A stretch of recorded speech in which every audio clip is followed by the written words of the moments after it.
Nažalost, evo, bijem bitku sa tom povredom koja je bila pre Pariza, koja se vratila. Pokušavam sve da je saniram uz što manje pauze, da propuštam bitna takmičenja, pogotovo što je ovo pik sezone i naravno jedno od dva takmičenja uz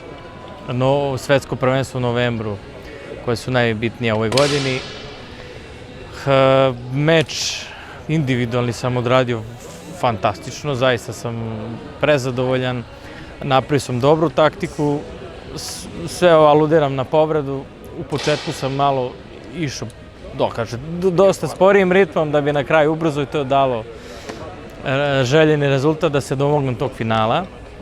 U finalu, eto, nije nešto baš funkcionisalo, ali eto, sa Zoranom, Dream Team, što kažu, je, eto, kako je već su i novine objavili, u posljednjih 10, odnosno 9 evropskih prvenstava, samo na jednom nismo bili na postolju, zaista izvanredan učinak i bilo je malo tu i sreće u meču protiv Bugara, ali smo itekako zaslužili tu bronzu i evo današnje ovo revijalno takmičenje,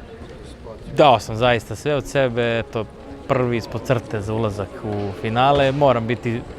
u globalu, prezadovoljan sa ovim evropskim, sljedeća stanica je Svetski kup Buenos Aires,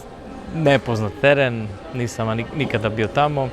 pucam i individualno i u miksu sa Zoranom, pa nadam se nekom novom medaljom i da obradujemo naciju još jednom.